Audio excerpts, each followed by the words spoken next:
তো মুসলমানের ঘরে জন্ম নিয়া এভাবে ইমানকে ফেলে দিলা। মুসলমানের ঘরে জন্ম নিয়ে এভাবে নামাজকে প্রত্যাখ্যান করলা। ছি ছি ছি ছি। তোমারে দেখে তো হিন্দুও হাসবে, তোমারে দেখে তো ইহুদিও হাসবে, তোমারে দেখে তো খ্রিস্টানও হাসবে যে দেখছো ওই নাকি শ্রেষ্ঠ জাতি, ওদের ধর্ম নাকি শ্রেষ্ঠ ধর্ম, ওদের ধর্ম কোরআন নাকি শ্রেষ্ঠ কিতাব, ওদের শ্রেষ্ঠ ধর্ম ওদেরই পছন্দ হয় না, ওদের শ্রেষ্ঠ কিতাব ওরাই পড়তে পারে না। তো এটা কিসের শ্রেষ্ঠ? কথা বলেন না। তাহলে আমি তো আমার ধর্মের অপমান। কথা বলেন না। আমি আমার ধর্মের অপমান না, আমি আমার কোরআনের অপমান। এজন্য তোমরা যারা বেনামাজি ছেলে, তোমরা ধর্মের অপমান। তোমাদের যাদের চুল বেঈমানের মতো, তোমরা মুসলমান ধর্মের অপমান। তোমরা, তোমাদের কারণে আমার ধর্ম লজ্জিত, তোমাদের কারণে ধর্ম বেইজ্জতি হয়েছে। তোমরা ইসলামকে অপমানিত করলা, আল্লাহকে অপমানিত করলা, আমার নবীর শ্রেষ্ঠতম 23 বছরের আদর্শকে তোমরা অপমানিত করবে। এই অপমানের বিচার আল্লাহ করবে, মনে রাখো। ছেড়ে দিবে না বাপ। আল্লাহ কোরআনে বলছে, বান্দা আমি 1 সেকেন্ড ছাড়বো না, আমি হিসাব নিব। তুমি আমারে কি মনে করছো বান্দা? বাদ্দুকে খাওয়াইছি দেখে তুমি মনে করছো আমি মাতি না?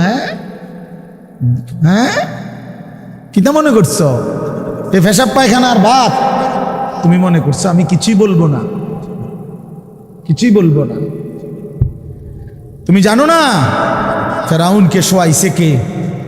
তুমি জানো না কারুনকে শোয়াই দিছে কে? তুমি জানো না নমরুদ সাদ্দাতকে নিশ্চিহ্ন করে দিয়েছে কে? তুমি শোনো নাই? তুমি আন্দাজ করো নাই আমি আল্লাহ কেমন? এই পৃথিবীর কত অবাধ্য জাতিকে আমি আল্লাহ ধ্বংস করে দিয়েছি, শোনো নাই? কই, গোটা পৃথিবীর সমস্ত আধুনিক প্রযুক্তি থাকার পরেও তো বাবা আমেরিকার ওই বেঈমানরা, ক্যালিফোর্নিয়ার লস অ্যাঞ্জেলস তাদের একটি স্টেট আগুনে দাবানলে পুরে ছাই হয়ে গেছে। লক্ষ লক্ষ কোটি কোটি মিলিয়ন বিলিয়ন ডলারের এক এক বিল্ডিং। আপনারা মুরব্বীরা মিলিয়ন বিলিয়ন ডলার কিতা এটি বুঝতেন না? কয়টা আপনি 1 মিলিয়ন বিলিয়ন ডলার কত টাকা? কমপক্ষে 300 টাকার বেশি। মানে আপনি এটি বুঝতেন না, টেহাইনি এটান বুঝতেন না। কথা বুঝছেন কিনা? হ্যাঁ, আমরা কিতাবে পড়ছি এক বুজুর্গকে, হ্যাঁ, একটা জিনিস দামি ওনার কাছে ছিল, তো ওনার কাছে বলছি এটা আপনি বিক্রি করে দেন। কত মূল্য? উনি বলছে 100 দিরহাম, 100 টাকা। তখন উনি যখন বিক্রি করে দিছে, ওনারে 100 দিরহাম দিছে। তো অন্য কেউ ওনারে পরে বলছে, হায় হায় জনাব, আপনি তো বহুত বড় ঠকছেন, মাত্র 100 টাকা দাম চাইলেন, এটার দাম তো আরো অনেক। তো উনি বলছেন, আল্লাহর কসম 100 টাকার উপরে, 100 দিরহামের উপরে কোনো সংখ্যা আছে? আমার তো এটা জানা, আমার তো এর উপরে কিছু জানা নাই। আমার মেজো বোনের বিয়ে যখন হয়েছিল, মেজো বোন, আমি তখন প্রাইমারি শেষ করে মাদ্রাসায় ভর্তি হয়েছি। এই সময় আমার বোনের বিয়ে হয়েছে। তো বোন জামাই যখন ওই আগে ছোটবেলায় বিয়ের দিন বোন জামাই যখন আসছে, তখন শরবত খাওয়াইছি যে গেইটে নাকি, তখন কিছু টাকা দিতে হয় না, যে শরবত খাওয়ায় তারে। তো আমারে 100টা টাকা দিছে উনি প্রথম। তো এগুলা নাকি ওনার কাছে আরো টাকা ছিল, তো এগুলো ওই আর একটু সাফাসাফি করলে আরো দেয়, আরো কিছু দেয়, না মানলে আরো দেয়, এমনি এমনি নিয়ম ছিল। আমার 100 টাকা দিছে, আর এটা দেখে আমি একটা দৌড়ে আইয়ালাইছি। আমার পুরো মনে আছে, একেবারে কসম, আমার পুরো এখনো মনে হইলো আর এই কথাটা। আমার একেবারে আমার ভাই, চাচাতো ভাইটাই বা অন্যরা এত দমকাইছে, বেউকুফ 100 টাকা লইয়া দৌড় দিয়ে আইয়ালাইছ। আমি বলছি, আমি তো আসলে এর চাইতে বেশি টাকা জীবনে আর দেখি না। তো বলতে চাইলাম, হাজার হাজার কোটি কোটি মিলিয়ন ডলারের এই বাড়ি ভবন, এগুলো পৃথিবীর সর্বাধুনিক প্রযুক্তি দিয়ে, অত্যাধুনিক প্রযুক্তি থাকা সত্ত্বেও, আধুনিক সরঞ্জামাদি থাকার পরেও বাপ আল্লাহর দেওয়া আযাবে আগুনে যখন জ্বলছে, এই কয়দিন হইল কোনো বেঈমানে 1 সেকেন্ডের জন্য আগুন নিভাইতে পারে না। 14,000 ফায়ার সার্ভিস কর্মী একসাথে আপনার পানি দিছে, আরো বাড়ে, আগুন আরো বাড়ছে।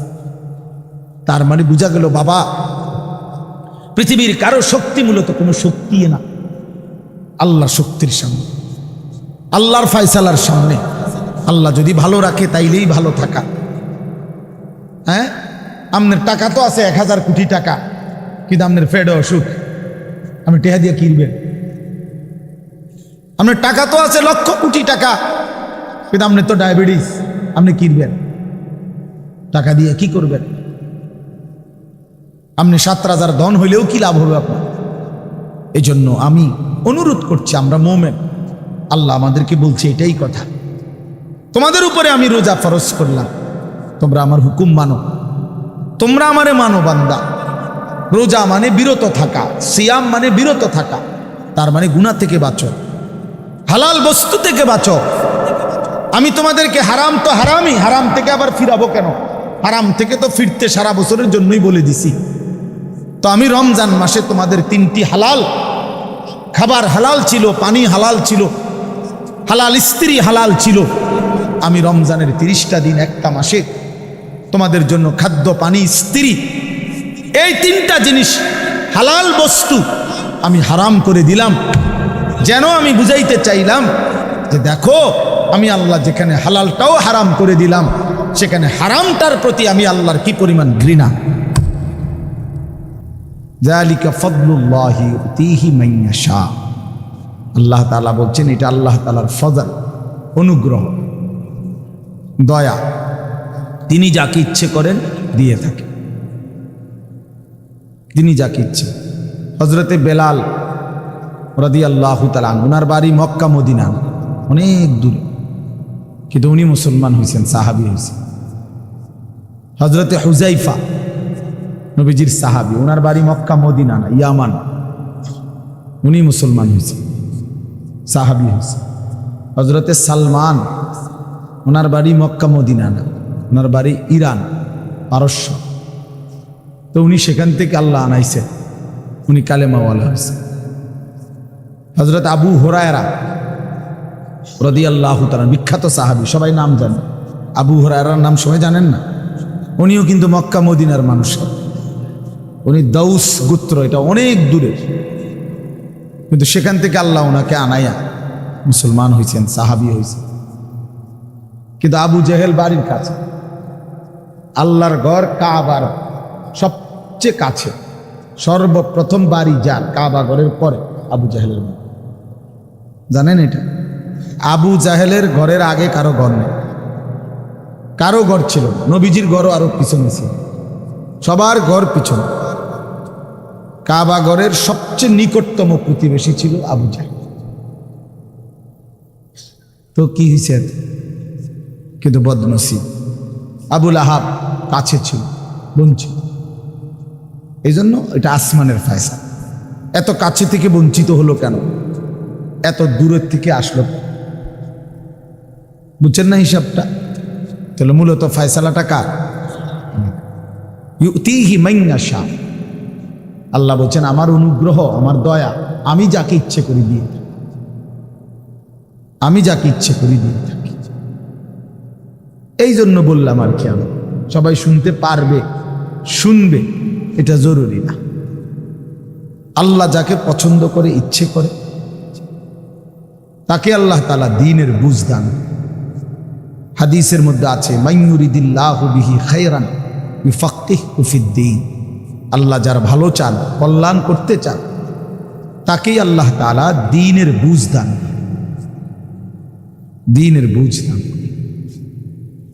নবীজি বলেন, ইজা আরাদাল্লাহু বিআবদিন খায়রান ইস্তা'মালা।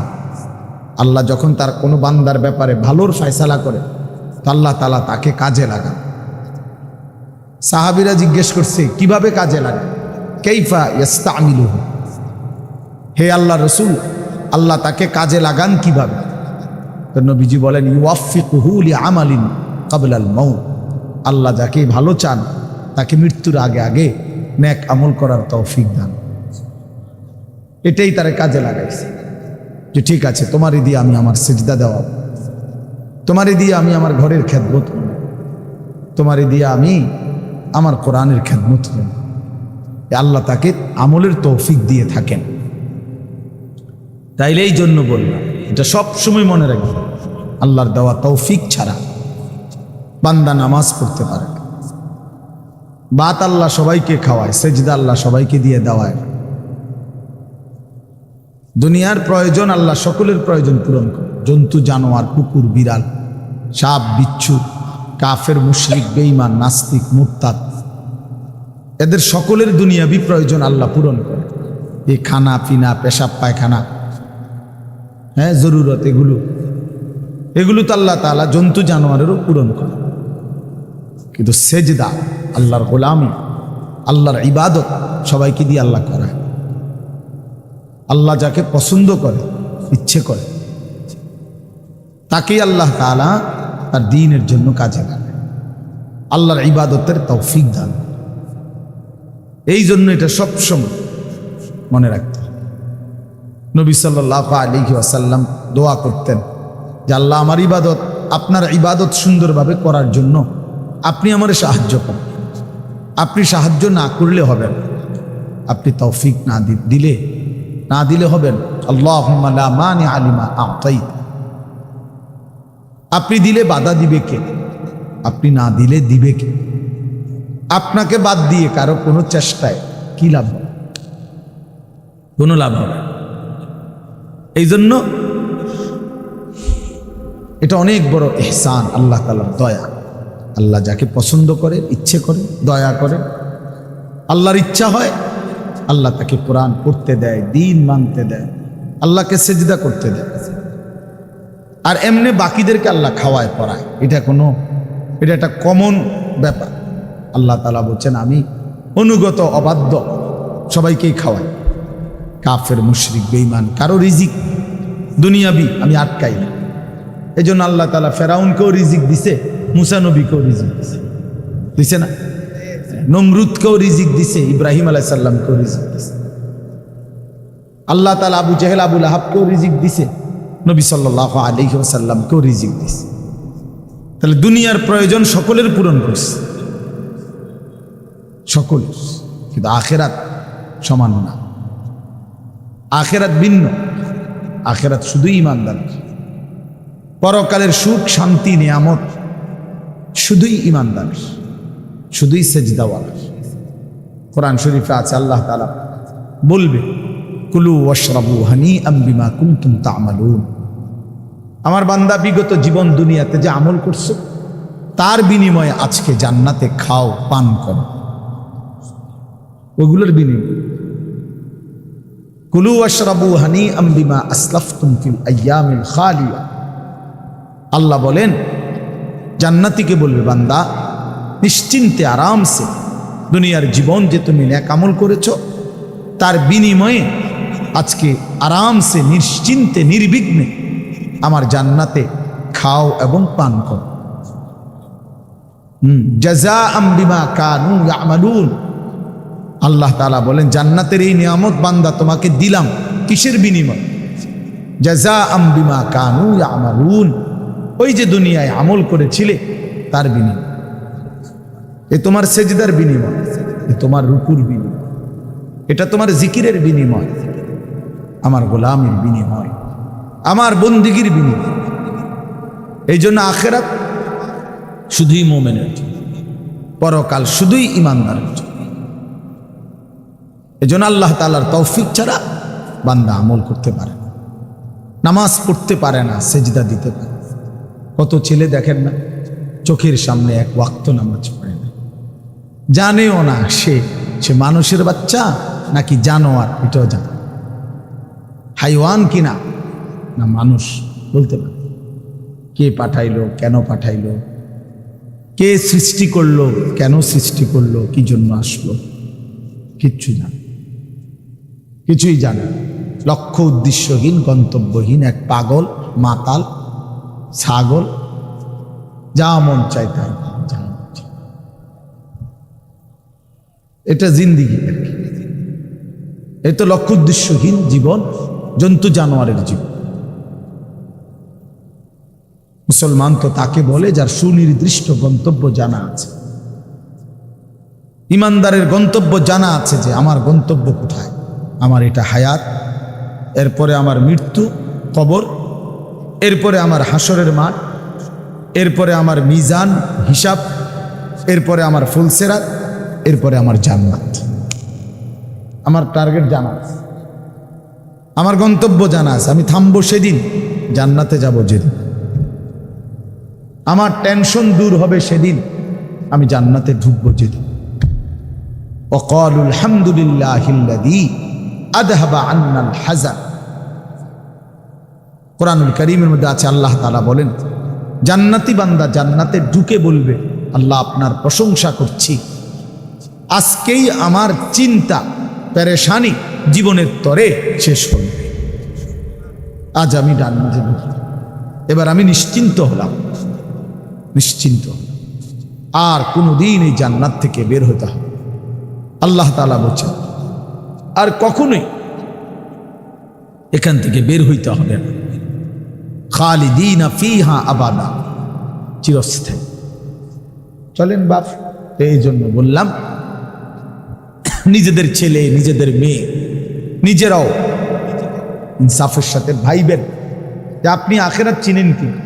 আপনার ছেলে মেয়েগুলো যেই জীবন পরিচালনা করতেছে, এতে কি মনে হয়, এতটুকু আন্দাজ করা উচিত যে আমার ছেলে আসলে আখিরাত চিনে কি, আমার ছেলের সামনে কোনো গন্তব্য আছে কিনা, নাকি এই মোবাইল, নারী, ছবি, জিনা, ব্যভিচার, মদ, জুয়া, নাচ, গান, উলঙ্গ দৃশ্য, হালাল হারামের কোনো বাজ বিচার নাই, পাক নাফাকের কোনো বাজ বিচার নাই, লজ্জা শরম হায়া কিচ্ছু নাই। যখন যা যা মন চায় খাইতেছে, হ্যাঁ, যা মন চায় তাই করতেছে। তো এই খামখেয়ালি জীবন, যখন যা মন চায় তাই, হালাল হারাম, জায়েজ না জায়েজের জীবন, যার পার্থক্য নাই, আল্লাহ তাআলা কোরআনে বলছে তার উদাহরণ হলো ফামাসালুহু কামাসালিল কালব, কুত্তার মতো। হ্যাঁ, এটা কোরআন শরীফের আয়াত। ওই জীবন কুত্তার জীবন, কুকুরের জীবন। এই জন্য আমি সবসময় এটা বুঝি, বেনামাজির জিন্দেগি কুত্তার জিন্দেগি। এই ফজরের নামাজ না পড়ে যে জানোয়ারগুলো ঘুমায় থাকে, এগুলা কুকুরের জিন্দেগি। খালাস। এই সুদখোরগুলো যে জিন্দেগি কাটায়, এগুলো কুকুরের জিন্দেগি। এই হারামখোরগুলো যে জীবন কাটায়, এটা জানোয়ারের জীবন। হ্যাঁ, কোরআন শরীফের আয়াত। ওয়াত্তাবাআ হাওয়াহু ফামাসালুহু কামাসালিল কালব। আল্লাহ বলছে মনের ইচ্ছা মতো যে চলে, আল্লাহর হুকুমের পরোয়া করে না, হালাল হারাম এর পার্থক্য যে মানে না, আল্লাহ বলছে তার উদাহরণ কামাসালিল কালব, কুত্তার মতো, কুকুরের। ইন তাহমিল আলাইহি ইয়ালহাস আও তাতরুকহু ইয়ালহাস। আল্লাহ বলছে কুকুরের স্বভাব, দৌড়ানি দিল জিব্বা লম্বা করে হাঁফায়, ছেড়ে দিল দাঁড়ায়া দাঁড়ায়া জিব্বা লম্বা করে হাঁফায়, জিব্বা লম্বা করে হাঁফায়, এমন করে। এ কুকুরের স্বভাব। পেলেও অতৃপ্ত, না পেলেও অতৃপ্ত, থাকলেও অশান্তি, না থাকলেও, কারণ হারাম করছে, নাফরমান যে, আল্লাহর অবাধ্য যে, পাক নাফাক, হালাল হারাম, যার কাছে সুদ আর ব্যবসা একই রকম মনে হয়, সে কি মানুষ নাকি? যার কাছে আপন বউ পরের মহিলা সমান মনে হয়, নিজের বউও দেখে, মানুষের বেডিও দেখে, তো তার কাছে কি কোনো হালাল হারামের পার্থক্য আছে কি? তো সে জানোয়ার না তো জানোয়ার কি? সে জানোয়ার না তো জানোয়ারটা কে? তাই বলে ইনসাফের কথা বলে, নাহলে বিচারে কর কি কর। এই জন্য এটা সবসময় মনে রাখবেন, জওয়ান হন আর বুড়া হন, আমি হই আর আপনি হন, হালাল হারামের পার্থক্য যার মধ্যে নাই, কুকুরের মধ্যে কোনো হালাল হারামের পার্থক্য নেই, কুকুরের মধ্যে পাক নাফাকের কিছু নেই, কারণ যেহেতু সে জানোয়ার। কিন্তু মানুষ যে ইনসান, তার সৃষ্টিগত সত্তার মধ্যে হালাল হারামের অনুভূতি থাকতে হবে। মুসলমান তাকেই বলবো যার মধ্যে জায়েজ না জায়েজের পার্থক্য আছে, হালাল হারামের অনুভূতি আছে, পাক নাফাকের অনুভূতি আছে। কোরআনুল কারীমে আল্লাহ তাআলা এটা বলছেন। এজন্য নবীজি বলছেন আল হালালু বাইয়িন ওয়াল হারামু বাইয়িন, যেটা হালাল এটা স্পষ্ট, যেটা হারাম এটাও স্পষ্ট। নবীজি বলেন আমি অন্ধকারে রেখে যাই নাই উম্মতকে, একটা সেকেন্ডের জন্য আমি আমার উম্মতকে আড়ালে রেখে যাই নাই, সব কিছু আমি স্পষ্ট বলেছি। হালালগুলোও পরিষ্কার করে দিছি, হারাম যা তাও স্পষ্ট করে দিয়েছি। 24 ঘন্টার যাবতীয় কর্মকাণ্ড আমি আল্লাহ স্পষ্ট করে দিয়েছি। ওই দেখেন ওই অপদার্থ ছেলেটার দিকে এক নজরে মোবাইলের দিকে তাকায় আছে, কারে বলে কি ওয়াজ করে এর কোন খবর। এটা ধরে রাখছে মোবাইল, এক নজর একদিকে খালা। এবার ওয়াজ হয়, কারে বলে কি বলে, আমার এত কিছু দরকার, আমি আর আমার মোবাইল। এই জিনিস এই ছেলে পেলেদের আকসারের জীবনে 24 ঘন্টা পৃথিবীতে তার একটাই জিনিস, সেটা হলো একটা মোবাইল। এটাই তার মা, এটাই তার বাবা, এটাই তার আত্মীয়, এটাই তার স্বজন। মোবাইলেই হাসে, মোবাইলেই কাঁদে, মোবাইলেই আবেগ, সব কিছু জীবনের মোবাইলটা। কোত্থেকে আসলো, কে বানাইলো, কে সৃষ্টি করলো, কেন পাঠাইলো, কে আমারে বানাইলো, আমি কোত্থেকে আসলাম, কেন রাত হয়, কেন দিন হয়, আমার কোনো দায়িত্ব আছে কিনা আমার আল্লাহর পক্ষ থেকে, কিচ্ছুর কোনো সামান্যতম বুঝ বুদ্ধি আকল দিমাগ কিচ্ছু। 365 দিন, এক বছরে কোনো দিন নামাজ পড়ে না, তারও কিছু মনে পড়ে না, কেউ তারে মনেও করাইও দেয় না। কই তার বাপ কেডা, তার মা কি, কেউ একটু বলেও না যে কিরে বাপ তুমি যে এক ওয়াক্ত নামাজ পড়ো না, তুমি মুসলমানের বাচ্চা হইলা কেন, তুমি মানুষের বাচ্চা হইলা কেন। তার মা একটাবার বলে না, মায়ে কেমন সন্তানেই কেমন। আমার খুব আফসোস লাগে, এটা খুব আফসোস। মাঝে মাঝে মনটা চায় যে কি আসলে কি মুসলমান এত পাষাণ হইল কেন, বাপে কেমন সন্তানেই কেমন, মাই কেমন মেয়েটাই কেমন। কেউ পর্দা করে না, মাও বেপর্দা, মেয়েও বেপর্দা, বাপ পুত জি ছেলে মেয়ে সবাই মিলে টেলিভিশন চায়, একসাথে নাচ গান নর্তকীর ছবি নাটক সিনেমা দেখতেছে। ছি ছি ছি ছি, কত নিকৃষ্ট মুসলমান, কত বেশরম বেহায়া নির্লজ্জ হইলে এত বড় বেশরম হইত। আত্মমর্যাদা, আত্মসম্মান, লজ্জা যদি এক বিন্দু থাকতো, তাইলে তো বাবা জিজ্ঞেস করতো যে কিরে বাপ তুই মুসলমানের ঘরে জন্ম নিয়া এক ওয়াক্ত নামাজ পড়ে না, তুই কেমনে রে আমি মুসলমানের সন্তান হইলি, তুই মুসলমানের ঘরে সন্তান হইলি কেমন। আরে এইটা তো আগে বোঝাপড়া করার বিষয় ছিল। তোর বিদেশ, তোর চাকরি, তোর দাখিল, তোর এসএসসি বেড়া এডি বাদ দে বেড়া, থো বেড়া এডি পরের কথা বেড়া, আগে তুই মুসলমানের বাচ্চা কিনা আগে এটা বল বেটা। তোর নামাজের বোঝাপড়া কর আগে বেটা। কিসের তোর বিদেশ, আবার কিসের তোর দেশ, তোর চাকরি দিয়ে আমি করব কি, তোর ব্যবসা দিয়ে আমি করবো কি, তোর উপার্জন খাইয়া আমি করবো কি বেটা, তুই তো হারাম কর, তো নাফরমান। এতটুকু যদি বিবেক বাবার না থাকে সেটা কেমন বাপ, এ কেমন অভিভাবক, এ কেমন মুসলমান মা বাবা যাদের হৃদয়ে এই কথা আসলো না?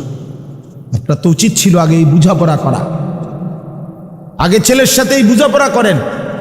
তুই মুসলমানের বাচ্চা কিনা আগে এটা বল।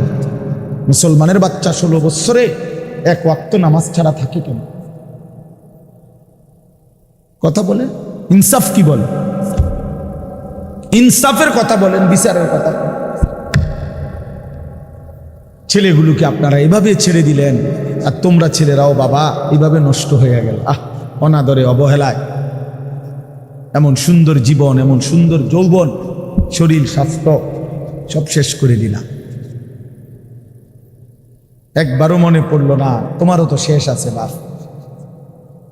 রাত যেমন ভোর হয়, দিন যেমন রাত হয়, তোমারও হায়াতও একদিন শেষ হয়।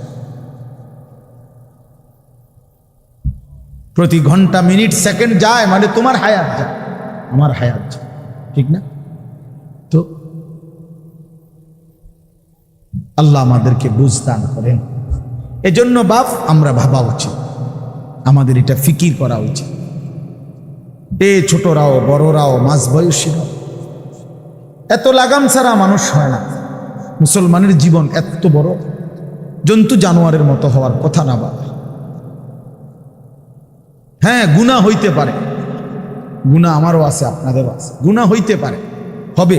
সেটা হলো হুচট খাওয়া। মানে চলার পথে আমি 10 কিলো পথ হাঁটলাম, আমি 30 কিলো পথ গেছি এক জায়গা থেকে আরেক জায়গায়।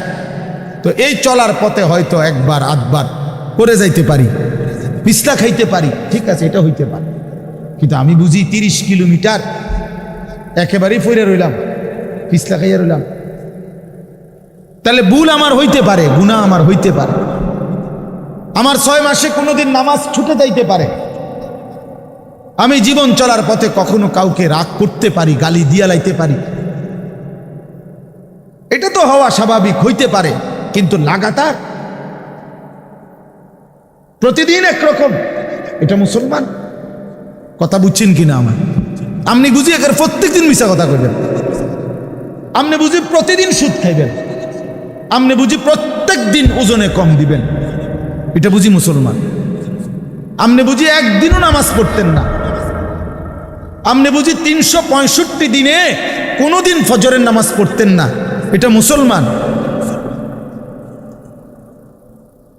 তো এটা তো হুচট খাওয়া না, এটা তো গাদ্দারি, এটা তো ইচ্ছা করে ঠান্ডা মাথায় ধীরে সুস্থে ভেবে চিনতে আল্লাহর সাথে গাদ্দারি করতেছে, আল্লাহরে বুড়া আঙ্গুল দেখাইতেছে যে দেখো কইলা কেন সেজদা দিতাম না, চাই কিতা করতাম। আল্লাহ বলবে অসুবিধা নাই বান্দা, বাতে না খাও, আর তো বেশি কিছু না, দুগা খানাই তো খাও আর ঘুম যাও, খানা তো কুত্তাও খায়। তবে মনে রাখো কবরে আইসো একটা লাথি দেওয়া মু ফেরেশতারে দিয়া, একটা লাথি, এক লাথিতে বুঝবা আমার নাফরমানির শাস্তি কি। কাল্লা সাউফা তা'লামুন সুম্মা কাল্লা সাউফা তা'লামুন। আল্লাহ বলে বান্দা কবরে আইসো, আমি বুঝায় দেব আমার নাফরমানির শাস্তিটা কি।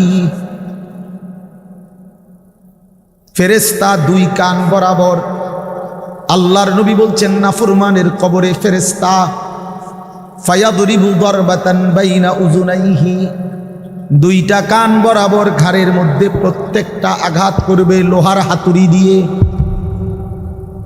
ফায়াসিহু সাইহাতান, নাফরমান কবরে এত জোরে চিৎকার করবে, ইয়াসমাউহা মান ইয়ালিহি ইল্লা সাকালাইন।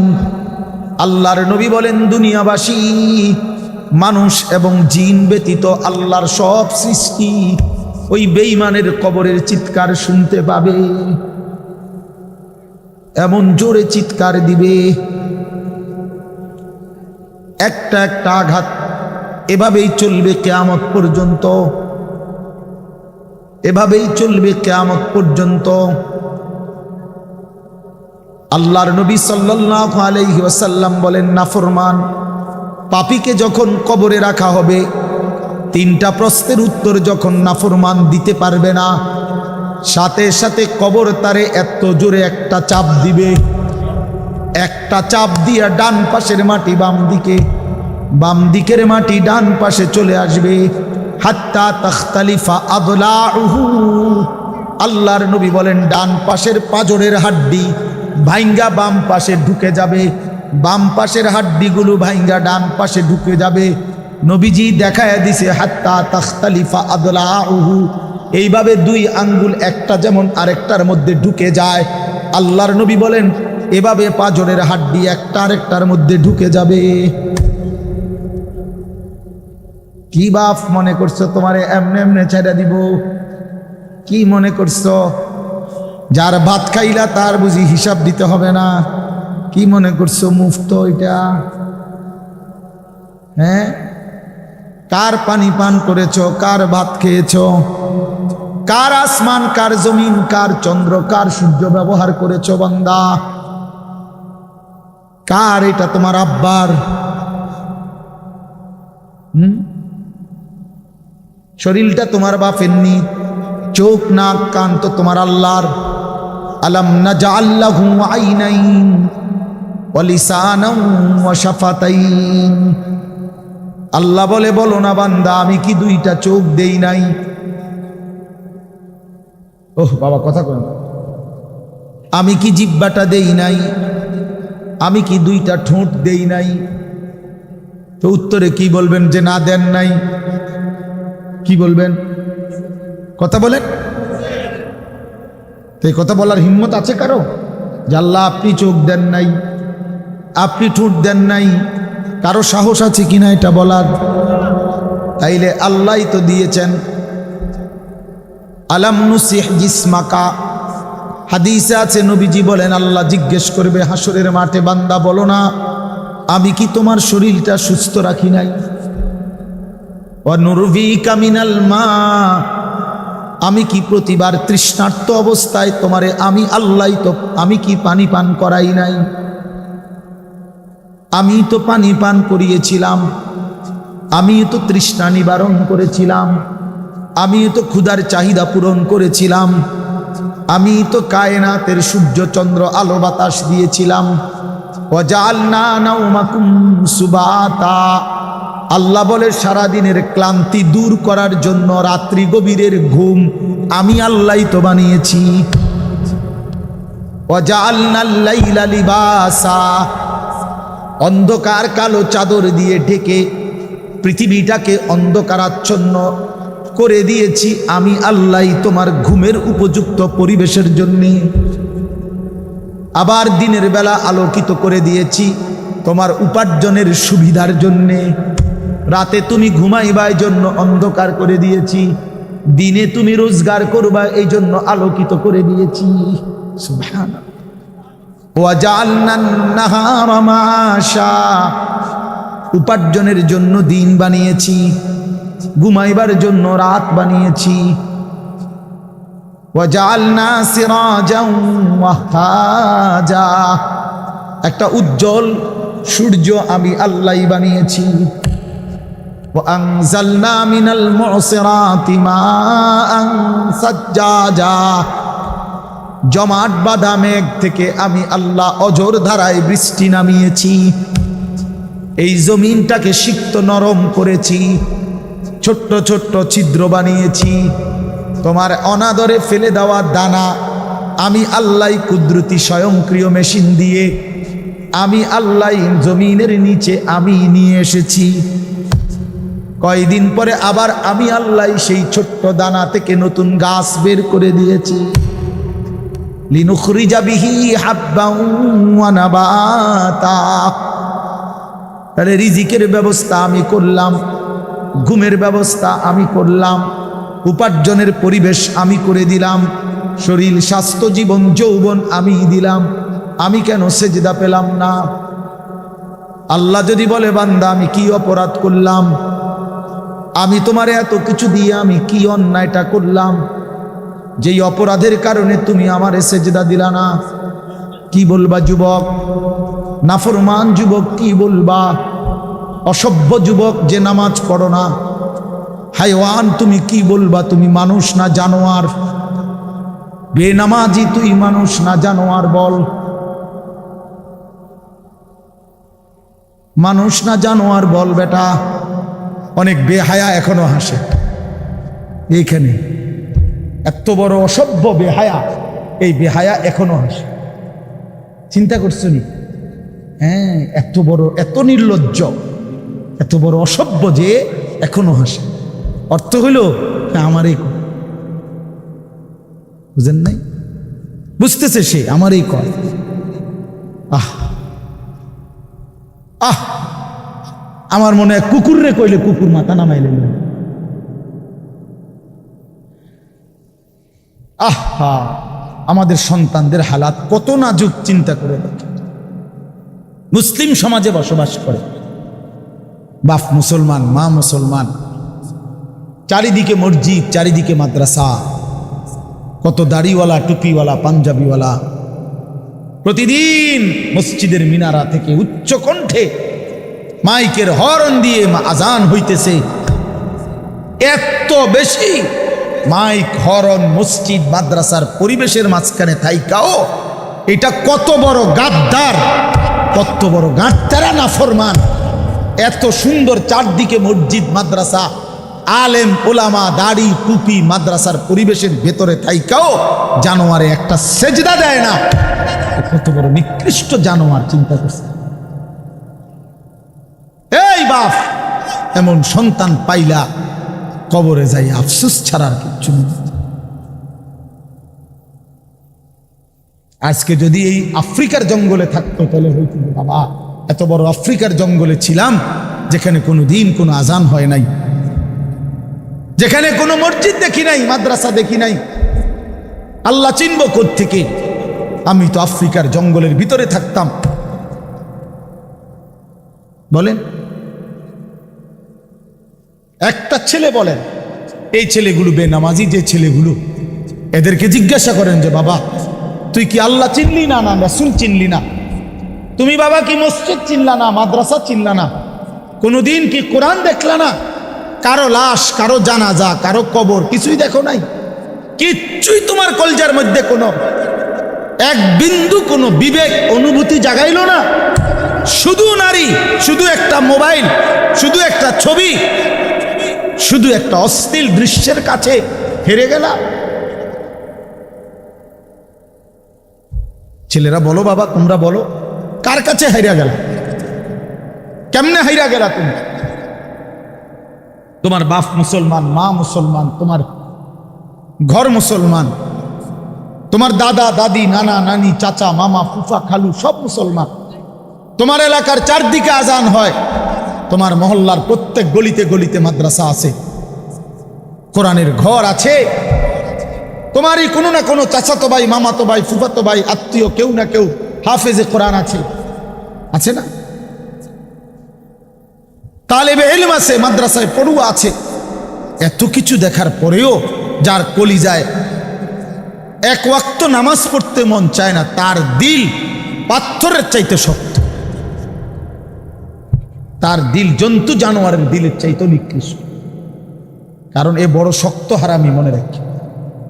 সে কিছুই মনে করে না আল্লাহকে, কিছুই মনে। এত মসজিদ মাদ্রাসা, এত নামাজ রোজার এত চিহ্ন দেখাও তে কয় যে আমি কিছুই বিশ্বাস করি না। আমি বিশ্বাস করি আমার জীবন হইল মোবাইল, আমার জীবন হইল নারী, আমার জীবনের অর্থ হইল ছবি, আমার জিন্দিগির মাকসাদ হইল উলঙ্গ ছবি দেখা, নর্তকী দেখা, জিনা ব্যভিচারের দৃশ্য দেখা, মদের আড্ডা, জুয়ার আড্ডা, নারীর আড্ডা, কোন অশ্লীল মেয়ের পিছনে জীবনটা শেষ করে দেওয়া। খালাস, আমি বুঝছি এটাই জীবন। কিসের মসজিদ, কিসের মাদ্রাসা, কিসের আল্লাহ, কিসের রাসূল, আমি এগুলা বুঝি না। এতটা উল্টে গেল কেন? এত বড় লানত হলো কেন? বলেন বাবা। অতএব আপনাদের কাছে অনুরোধ করলাম, আপনারা আপনাদের বিবেককে নিয়ে ভাবেন। তোমরা ছেলেরাও বাবা রাগ হইও না, বুঝতে শিখো বাবা। কে ফিরাবে তোমাদেরকে? কে ফিরাবে? কে ফিরাবে? কে ফিরাবে বাপ? তোমরা কি কোনোদিন মরবা না? আজ যদি মৃত্যু হয়, এই বেনামাজি জিন্দিগি নিয়ে কেমনে কবরে যাই? ঠিক বা কেমনে? এই নাফরমানের জিন্দিগি নিয়ে কেমনে ঠিক বা? এই জন্য আমরা প্রত্যেকেই প্রস্তুতি নেই। যদি ভাবতে শিখি, বুঝি, সামান্য অনুভূতি জাগে, তাহলে এই অনুভূতিটাকে কাজে লাগাবার একটা বড় সুযোগ, পিছনের গুনাহ মাফ করে নতুন করে নিজেকে আল্লাহর ইবাদত, ঈমান, আমলের দ্বারা সজ্জিত করার একটা শ্রেষ্ঠতম সিজন, মৌসুম আসতেছে, সেটা হলো মাহে রমজান। মাহে রমজান বড় বেশি সুযোগ আসতেছে।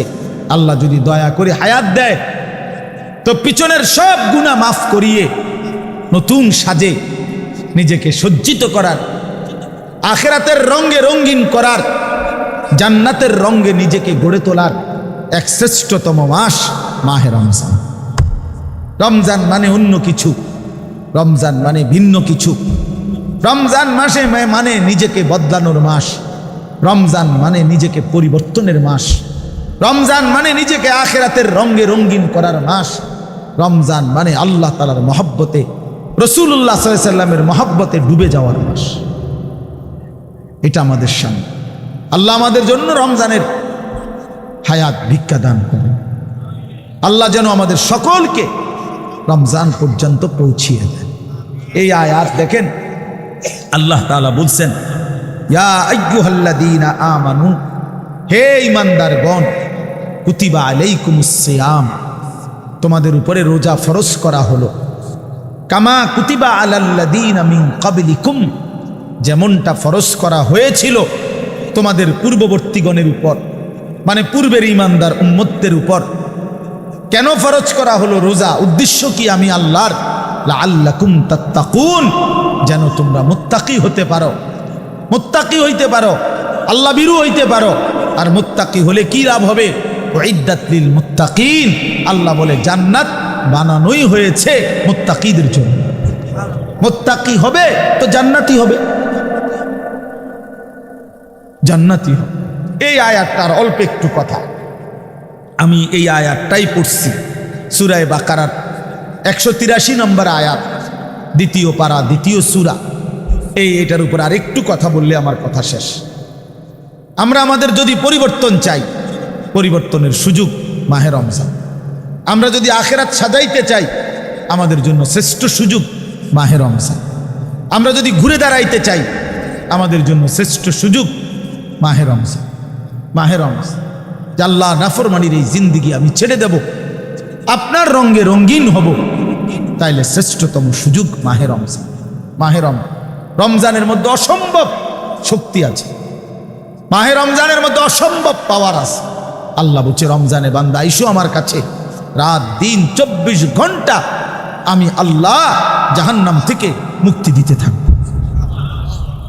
ওতাকাউ মিনান নার, জাহান্নাম থেকে মুক্তি দেব, সারা রাত মুক্তি দেব, সারা দিন মুক্তি দেব। রমজানের প্রতি ঘন্টা, প্রতি মিনিট, প্রতি সেকেন্ড হীরা মণি মুক্তা জহরতের চাইতেও কোটি গুণ বেশি দাম, কোটি গুণ বেশি।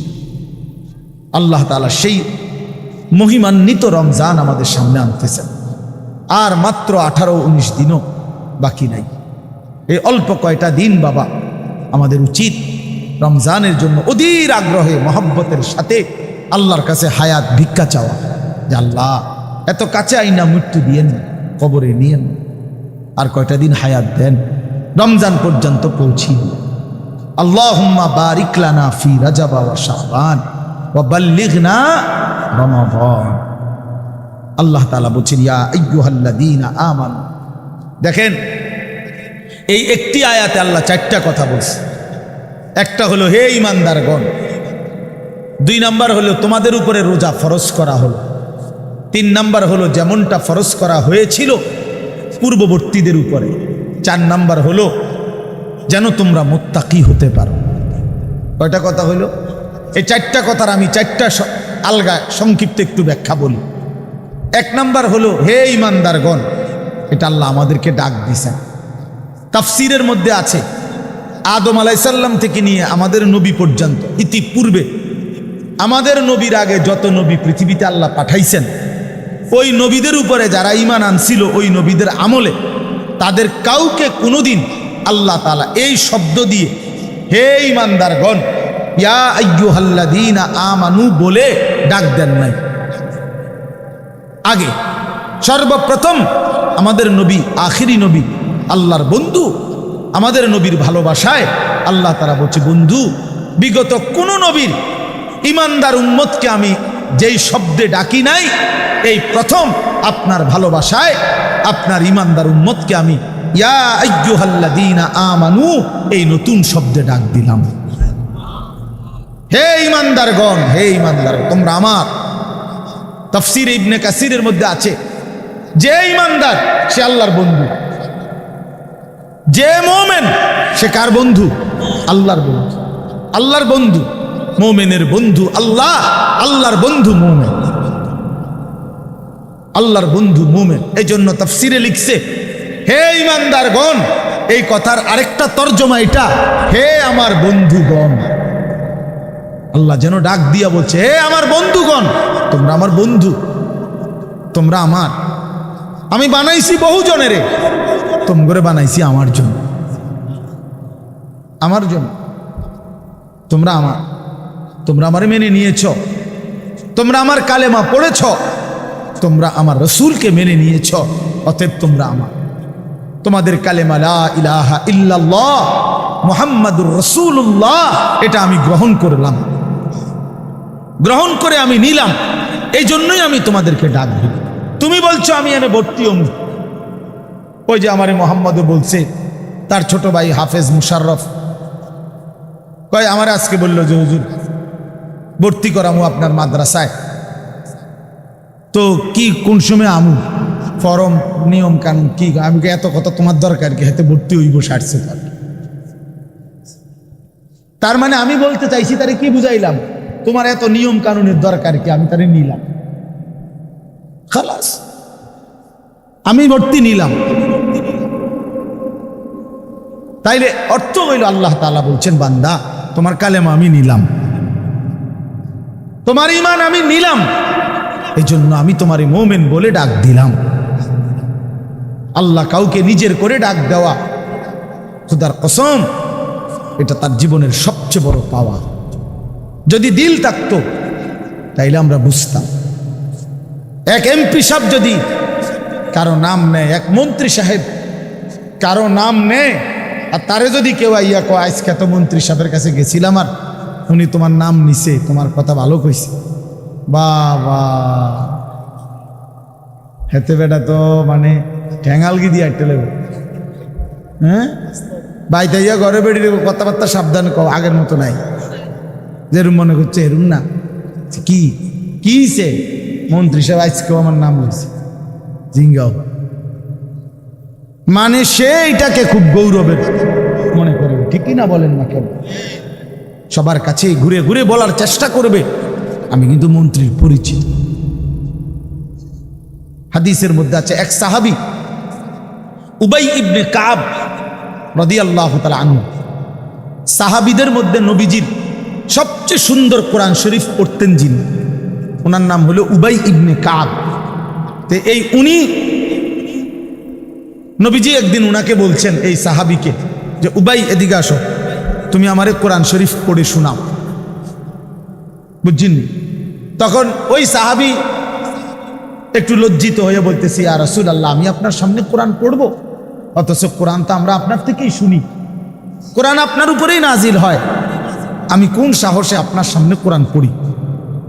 তো নবীজি বললেন, শুনো, মহান আল্লাহ পাক রব্বুল আলামিন জিব্রাইল পাঠাইয়া তোমার নাম নিয়া বলছে তোমার কাছ থেকে আমি কোরআন শুনতে।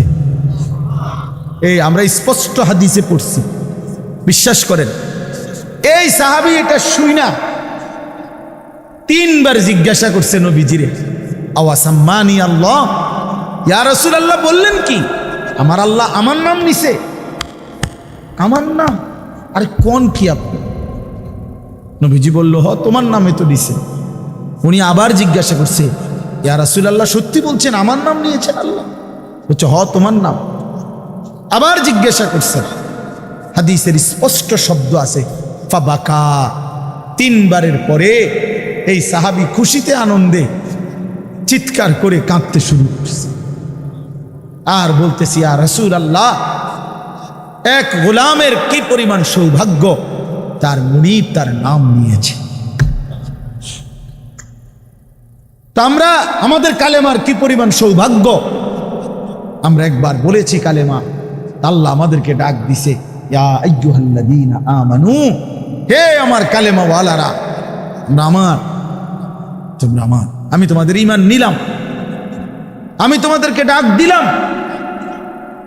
এক মুমিনের কি পরিমাণ খুশি হওয়া উচিত আপনি শুনেন। 29 নম্বর পারায় একটা সূরা আছে, সূরা মুরসালাত। এই যে এর আগে একটা সূরা আছে, সূরা দাহার, কোরআনুল কারীমের 76 নম্বর সূরা, 2 পৃষ্ঠাওয়ালা ছোট সূরা। এই সূরাটার মধ্যে জান্নাতের বর্ণনা সবচেয়ে সুন্দর, মানে জান্নাতের বর্ণনা হৃদয় কারা এই সূরাতে আছে। এই সূরাটা যেদিন নবীজির উপরে নাজিল হয়েছে, সেদিন নবীজির সামনে একজন কালো রঙের সাহাবী বসা ছিল। ওয়াইন্দাহু রাজুলুন আসওয়াদ, কালো একজন রঙের সাহাবী বসা ছিল, উনি বসা ছিলেন। এই সময় এই সূরাটা নাজিল হয়েছে, নবীজি উনা করে শুনাইছে সূরাটা। তো এই সূরার মধ্যে জান্নাতের এমন হৃদয়গ্রাহী বর্ণনা, এই সাহাবীটা সামনে যিনি বসা কালো রঙের সহজ সরল সাহাবী, উনি এই সূরা এটা শুইনা জান্নাতের আশায় খুশিতে একটা চিৎকার দিছে, এক চিৎকারে হাদিসে আছে উনি ওইখানেই ইন্তেকাল করছে এখানে। তখন আল্লাহর নবী বলেন, ওয়াল্লাহি লাকাদ আখরাজা নাফসা সাহিবিকুমুশ শাওকু ইলাল জান্নাহ। নবী বলেন, আল্লাহর কসম, জান্নাতের প্রবল আকাঙ্ক্ষায় তোমাদের বন্ধু জীবন দিয়ে দিল। নিকাল যায় দম তেরে কদমোं के नीचे, यही दिल की हसरत, यही दिल की आरज़ू है। এটা উর্দু শের আর কি, অর্থ হলো, হে প্রিয়তম, তোমার পায়ের নিচে জীবন দিলাম, জান দিয়ে দিলাম। আর এটাই ছিল আমার সারা জিন্দেগীর তামান্না, দিলের আকাঙ্ক্ষা, যে তোমার জন্য আমি জীবন দেব, আর সেটাই দিয়ে দিলাম। নিকাল যায় দম তেরে কদমোं के नीचे, তোমার কদমের নিচে আমার জান দেব। यही दिल की हसरत, এটাই ছিল দিলের আকাঙ্ক্ষা। এজন্য আজকে ছেলেরা কোথায় জীবন শেষ করে দিচ্ছে?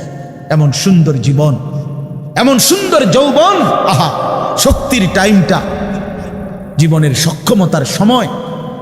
ছোটবেলা তো ভাইয়া দুর্বল, বৃদ্ধ বয়সটাও দুর্বল।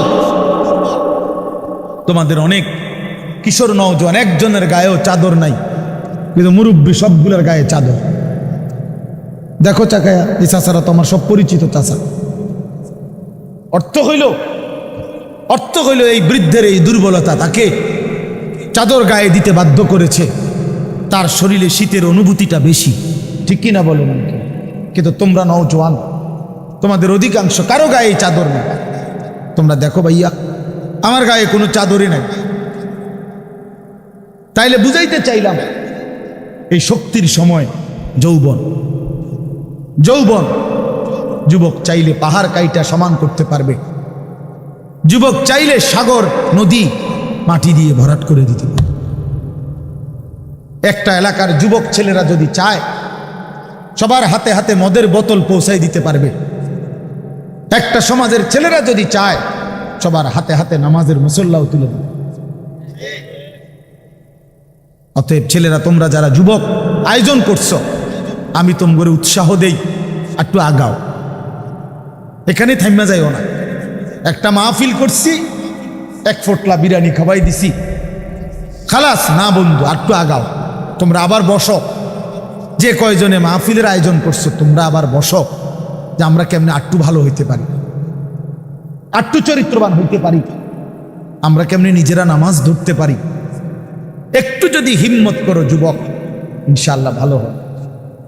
শনিবার দিন আমি আমার মাদ্রাসায়, এই শনিবারে সকাল 10টা থেকে বিকাল 4:30 পর্যন্ত, এইবারই প্রথমবার আমি আলাদা 16 বছর থেকে 30 বছরের নিচে যাদের বয়স, এই কিশোর যুবকদের জন্য আলাদা ইসলাহি মজলিসের আয়োজন করছিলাম। আমার শায়েখ আল্লামা মুফতি মুশতাকুন নবী সাহেব বয়ান করছেন, আল্লামা মুফতি আমজাদ হুসাইন সাহেব বয়ান করছেন, হজরত মাওলানা মুফতি ইউসুফ বিন ইকবাল বয়ান করছেন, আমাদের কুমিল্লা ক্যান্টনমেন্টের বড় একজন শিশু বিশেষজ্ঞ ডাক্তার মিজানুর রহমান উনি বয়ান করছেন, আমি নিজে কিছু কথা বলছি। প্রায় 600 ছেলে এন্ট্রিভুক্ত আসছে, উপস্থিত হয়েছে 600। সন্দ্বীপে, চট্টগ্রামে আমরা প্রতি বছর সন্দ্বীপ যাই, সেখানে 4টা-5টা ছেলে ফজরের নামাজের জন্য, তারা বন্ধু কলেজের ছেলে, 4-5 জন ছেলে মাত্র। ওরা একদিন সিদ্ধান্ত নিছিল, ওরা সবসময় ফজরের নামাজ পড়তো, তো ওরা একদিন সিদ্ধান্ত নিছে যে ফজরের পরে তারা সন্দ্বীপ তো সাগরের পারে, তো সাগরের পারে হাঁটতো তারা। তো তারা একদিন সিদ্ধান্ত নিছিল আজ থেকে 1 বছর আগে যে আমরা সকালবেলা না হাইটা চলো আমরা বন্ধুদেরকে ফজরের জন্য জাগাই, ফজরের ক্যাম্পেইন করি, ফজরের জন্য গণসংযোগ করি। এই 4-5 জন ছেলে উদ্যোগ নিয়ে শুরু করছে। ঠিক 1 বছরের মেহনতে এই গত নভেম্বর, 24 সালের নভেম্বরে আমি গেছি মাহফিলে, ওইখানে তারা আমার লিস্টেড। ফজরের পরে আমি তাদের জন্য আলাদা বয়ান করছি, তাদের আলাদা মাহফিল হয়েছে ফজরের পরে। মানে রাইতে আমি যেই প্যান্ডেলে ওয়াজ করছি, ওই প্যান্ডেলটা তারা সকালের জন্য আবার ভাড়া নিছে।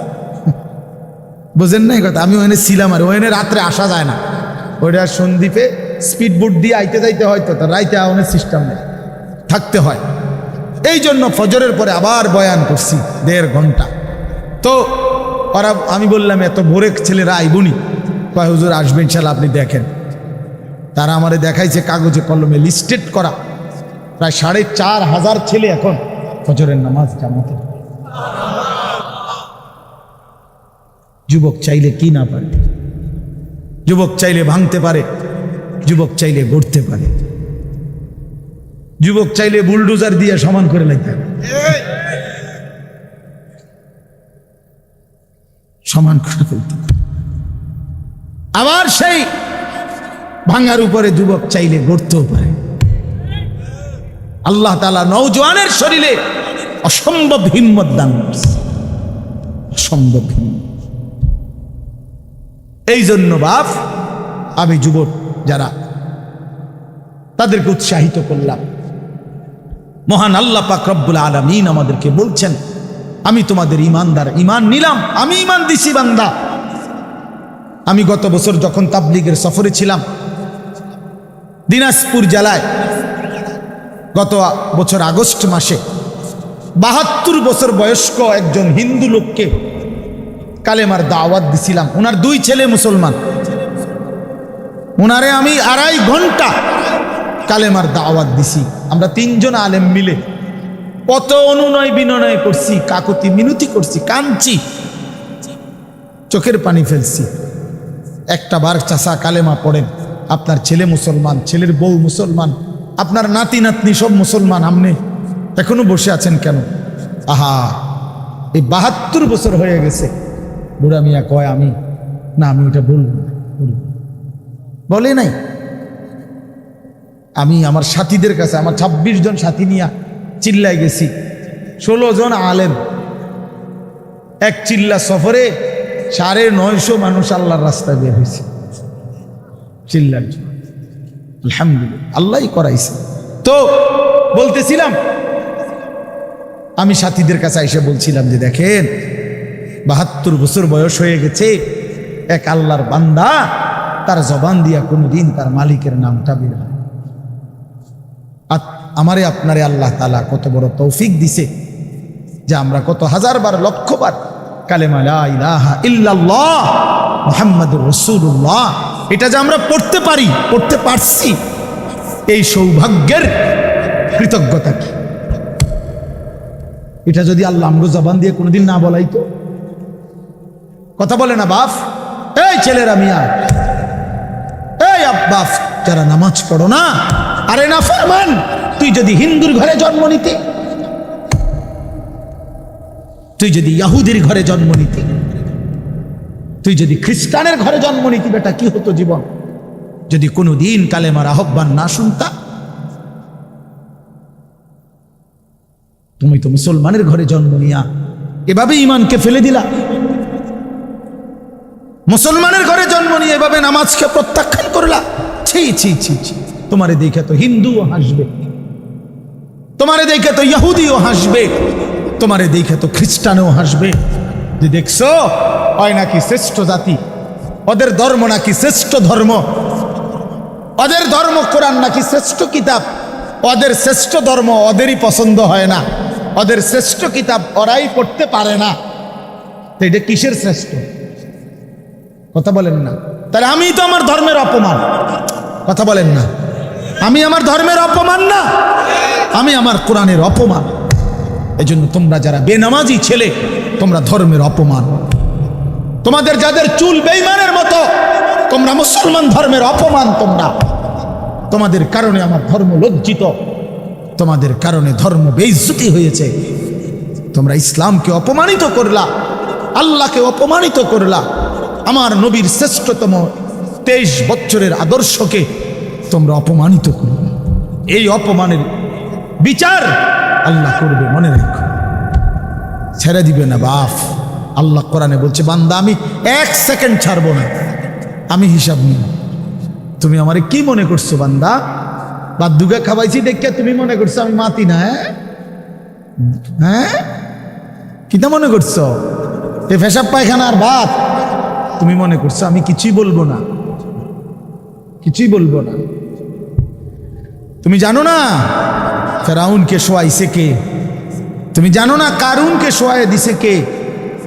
তুমি জানো না নমরুদ সাদ্দাতকে নিশ্চিহ্ন করে দিয়েছে কে? তুমি শোনো নাই? তুমি আন্দাজ করো নাই আমি আল্লাহ কেমন? এই পৃথিবীর কত অবাধ্য জাতিকে আমি আল্লাহ ধ্বংস করে দিয়েছি, শোনো নাই?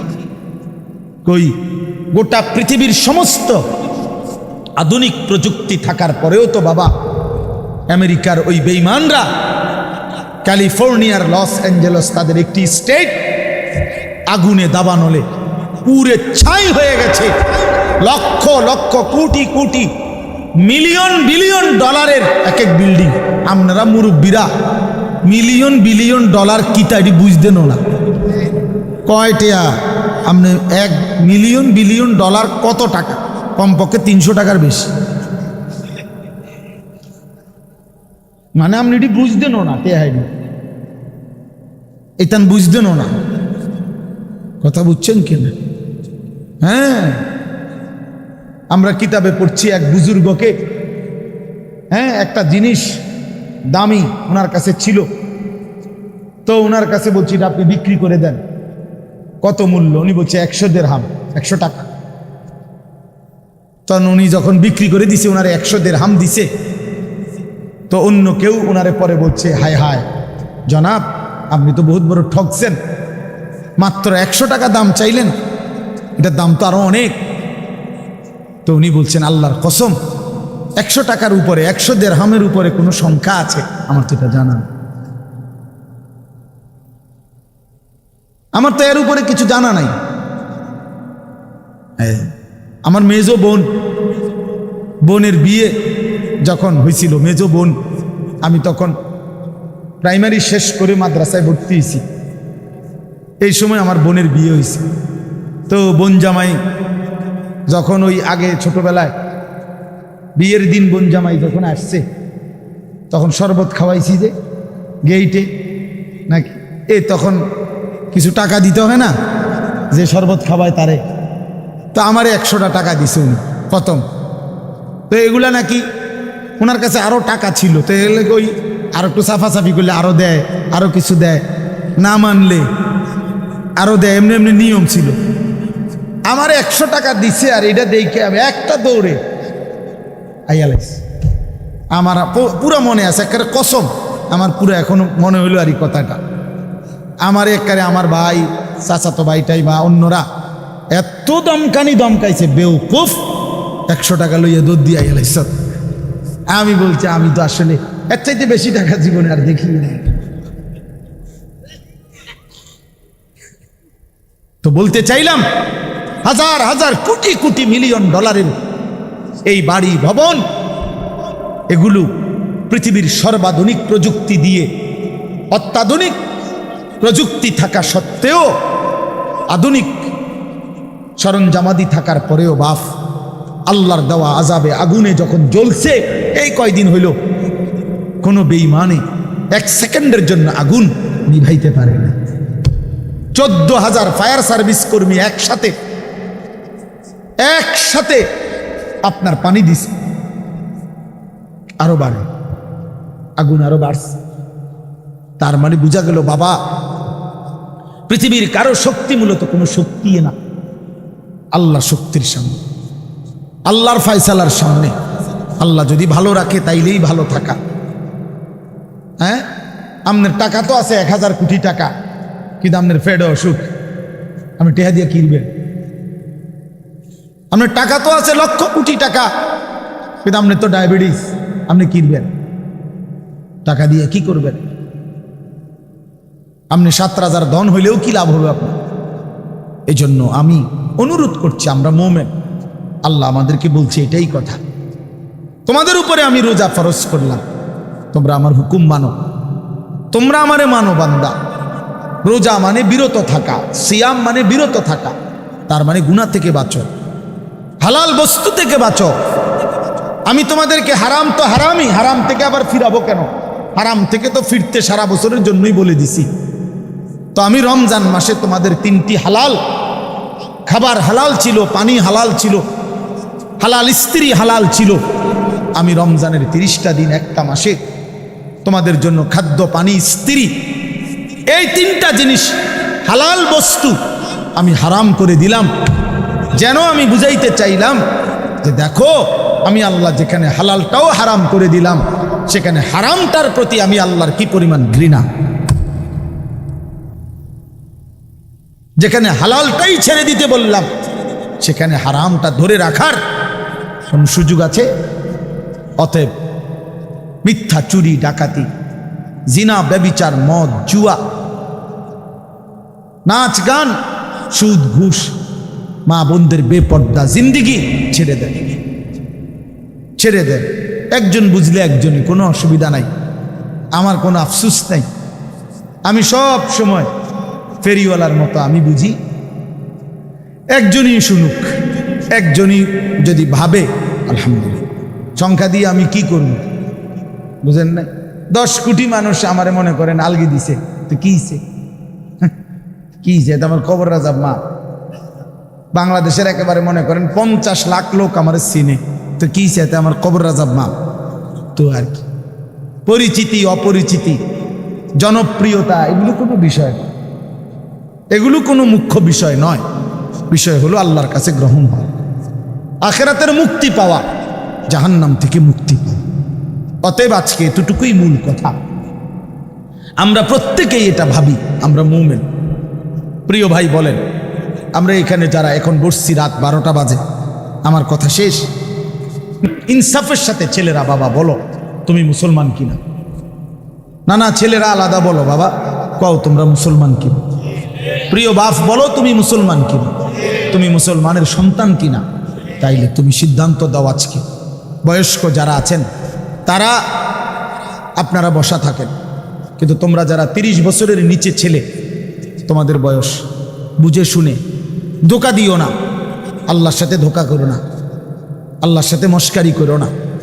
হাদিসের মধ্যে আছে, এক লোক নবীজির সামনে বাম হাত দিয়ে খাইতেছিল, মুসলিম শরীফের হাদিস। নবীজি তারে বলছে ডান হাতে খাও, তখন সে বলছে আমি ডান হাতে খাইতে পারি না। নবীজি বলছে তাইলে আর পারবাও না। কসম আল্লাহর, ওই হাদিস আছে।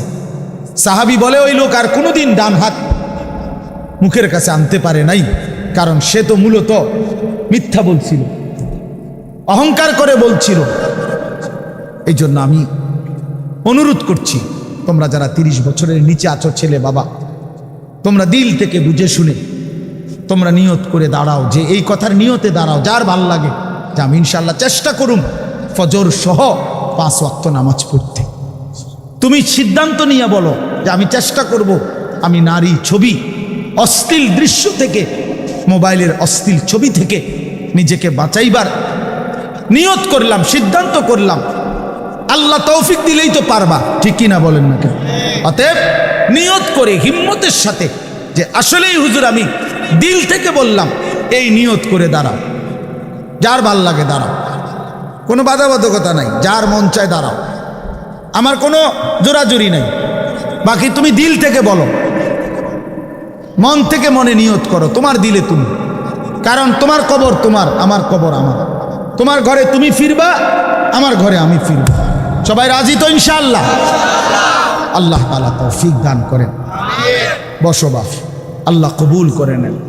মনে করো ঠকবা না, মনে রাখো নামাজ পড়ে কেউ ঠকে না, না পড়ে ঠকে। গুনাহ ছেড়ে দিয়ে ঠকবা না, বরং গুনাহ ছেড়ে দিলে দামি হইবা ইনশাআল্লাহ।